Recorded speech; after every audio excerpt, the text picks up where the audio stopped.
Alright, hello everybody and welcome back to another video. Today we're going to be doing a review on Slime Rancher 2 and just giving you my thoughts on the game and telling you whether or not I think you should buy it. So, yeah. Before we get started, a like is always appreciated, and make sure you get subscribed for more content like this in the future.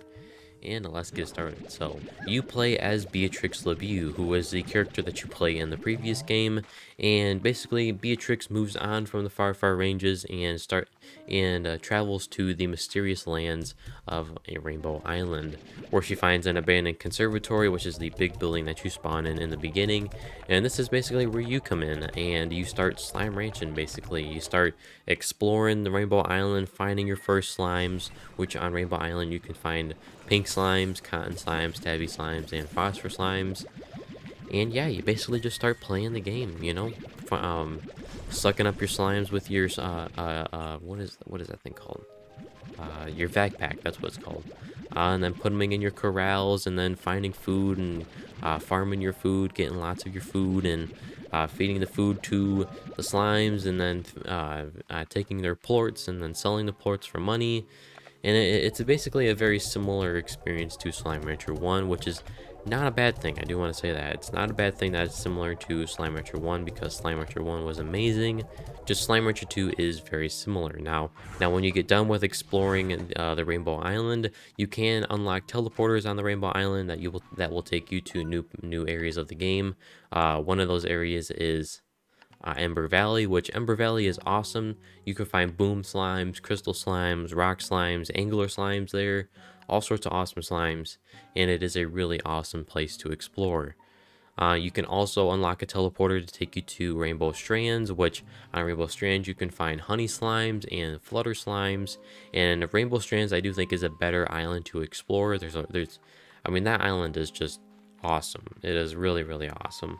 And it was just very fun to explore, and honestly you could get lost exploring Rainbow Strands. But yeah, those are the two other areas of the game, and yeah, you can just explore them there, find more valuable slimes, and make more money. And yeah, that is the basic gist of the game. Now I want to give you my thoughts on the game and whether or not I think you should buy it. So yeah, as I said before, Slime Rancher 2 is very similar to Slime Rancher 1. So when you play Slime Rancher 2, you're going to get a very similar experience, which some people might not like that, but personally I really like that, because I mean I don't want something different. I want another Slime Rancher, something that's similar to Slime Rancher, just updated, new map, new slimes, and just, yeah, new mechanics. And yeah, that's what I want, and that's what you get with Slime Rancher 2. So if you're looking for a totally different experience and something totally new, then you're not going to get that experience from Slime Rancher 2. Now, the story behind Slime Rancher 2, I did find a bit lackluster. There was, I mean, in Slime Rancher, the original one, with the story, you actually got quests that you had to fulfill from the different characters in the game. And in Slime Rancher 2, there's no quests. You basically just get dialogue from the different characters, and I mean, that's about it. You sometimes get some cool resources from them. I mean, that's really it. So I did think that the story was a bit lackluster, but honestly, I don't really play this game for the story. I really play just for the relaxing experience of ranching slimes and exploring. Now, I do want to talk about performance, which the game, for me at least, does run super well. I do have a really powerful computer, so it should run good, although I can't speak for someone that has a weaker system. But for me, with an RTX 3070, 16 gigs of RAM, and a Ryzen 5 5600X, it does run exceptionally well on even maxed out settings. So yeah, if you do have the game, or you're going to get the game when you do have a weaker system, please let me know. How did it run for you? Did it run good or bad, or just how did it run? So yeah, visually the game does look very good. It doesn't look realistic or anything like that, but really it shouldn't look realistic. It shouldn't look like Red Dead Redemption 2 or something like that.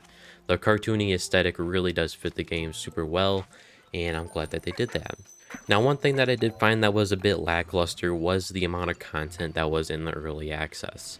Now, I do get it is early access, and there is going to be a lot more content coming to the game, along with new slimes, probably new areas to explore, and all that sort of stuff. But I did think that they should have included a little bit more in the first version of the game. It only took me about 12 hours of gameplay to really feel like I sort of beat the game and got to the end of it. So I do wish they would have included more, although I do understand that there is more coming. And speaking of it being an early access game, how was the bugs? Well, the bugs were pretty much non-existent for me. I can't speak for anyone else except for me, but for me, while I was playing the game the whole 12 hours, I maybe experienced one bug. Maybe that. I mean, I was very impressed. Once again, if you have the game or are going to buy the game, please let me know if you experience any bugs. I didn't, although, I mean, as I said, I can only speak for myself. But the game did, I mean, there was like no bugs. As I said, the only bug that I experienced was where I spawned in, and one of my corrals of the honey slimes were like spawned out of the corral. That was the only bug I experienced. Other than that, it was flawless. Alright, so let's talk about the lab and the upgrade system, because that is something that did change pretty drastically from the previous game. So in the previous game, you had to actually buy the lab. You did not have access to it in the beginning of the game. You had to just buy it.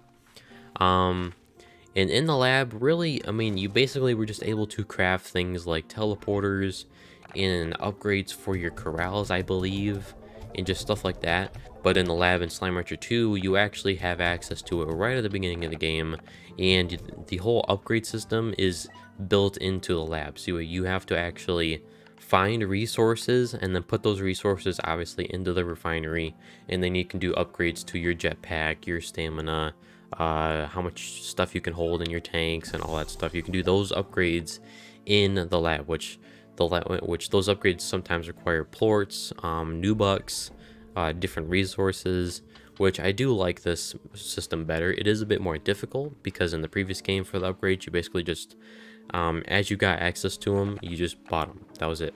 For like 500 nubucks, you just bought them. So I do like this system better in Slime Rancher 2. And I am excited to see what comes in the future for the lab, because I'm sure we're going to get tons of updates and tons of new stuff that will be correlated with the lab. So, but yeah, now let's get to the nitty gritty. So do I think you should buy this game? Yes, I do think you should, although keep your expectations a little bit lower, because there's not a ton of content, although there is more coming. And just do keep in mind, it is very similar to Slime Rancher 1. So just basically have those expectations. It's not going to be something totally drastically different from Slime Rancher 1. It's going to be something pretty similar. So yes, I totally 100% recommend this game. And if you're watching this review way in the future, like a year later, then definitely play this game, because by that time we should have tons of new updates, tons of new stuff in the game. And honestly, probably by then I'll probably do another review on the game. But yeah, as of right now, early access review, yes, totally buy it. But yes, that is my review on the game. I hope you guys enjoyed. If you did, then hey, go down below and give it a like, and get subscribed for more content like this in the future. And I'll see you guys in the next video. Peace.